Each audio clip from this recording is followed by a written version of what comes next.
everybody. I hope you had a beautiful day today. Tonight, I'm going to be reading the tale Rumpelstiltskin by the Grimm brothers. And it's a character I actually discovered in the series Once Upon a Time.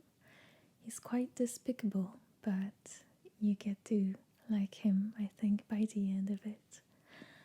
So, I hope you enjoy and have a wonderful night.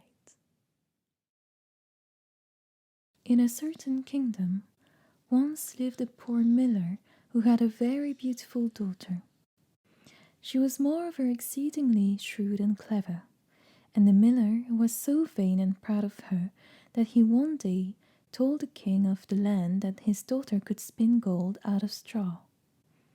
Now, this king was very fond of money, and when he heard the miller's boast, his avarice was excited, and he ordered the girl to be brought before him. Then he led her to a chamber where there was a great quantity of straw, gave her a spinning wheel, and said, "All this must be spun into gold before morning, as you value your life." It was in vain that the poor maiden declared that she could not do such thing. The chamber was locked, and she remained alone.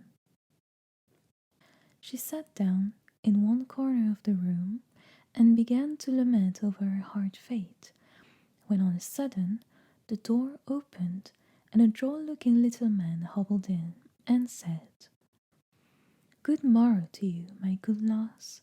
What are you weeping for?" "Alas," answered she, "I must spin this straw into gold, and I know not how." "What will you give me," said the little man, "to do it for you?" "My necklace," replied the maiden. He took her at her word, and sat himself down to the wheel. Round about it went merrily, and presently the work was done and all the gold was spun. When the king came and saw this, he was greatly astonished and pleased. But his heart grew still more greedy of gain, and he shut up the poor miller's daughter again with a fresh task. Then she knew not what to do, and sat down once more to weep. But the little man presently opened the door and said, "What will you give me to do your task?" "The ring on my finger," replied she.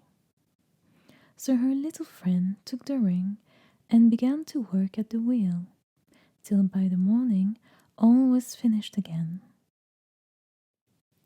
The king was vastly delighted to see all this glittering treasure, but still he was not satisfied, and took the miller's daughter into a yet larger room and said, "All this must be spun tonight, and if you succeed, you shall be my queen." As soon as she was alone, the dwarf came in and said, "What will you give me to spin gold for you this third time?" "I have nothing left," said she. "Then promise me," said the little man, "your first little child when you are queen."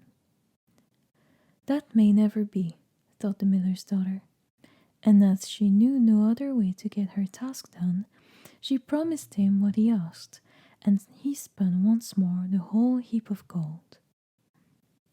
The king came in the morning, and finding all he wanted, married her, and so the miller's daughter really became queen.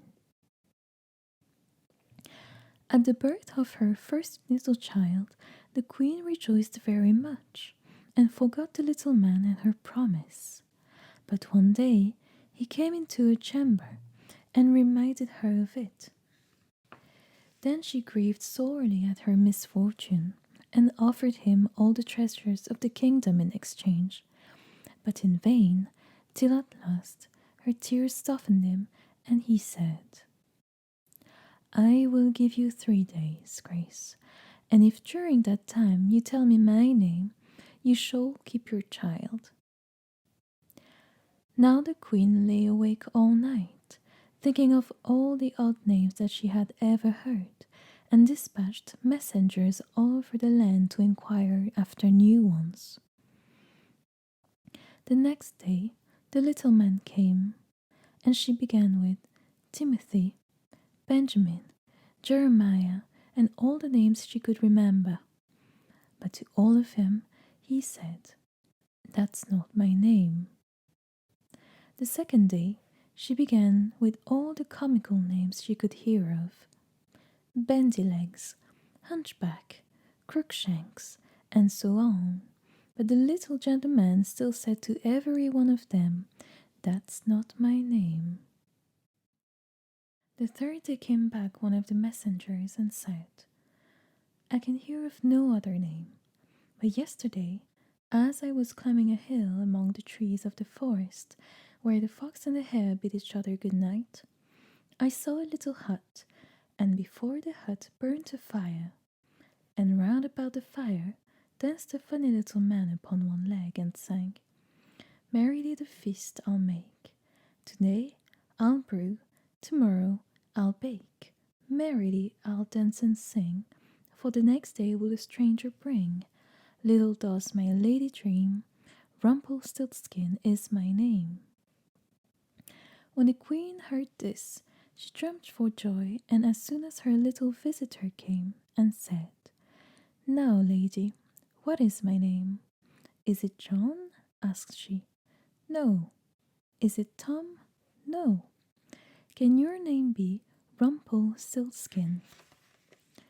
"Some witch told you that, some witch told you that," cried the little man, and dashed his right foot in a rage so deep into the floor that he was forced to lay hold of it with both hands to pull it out.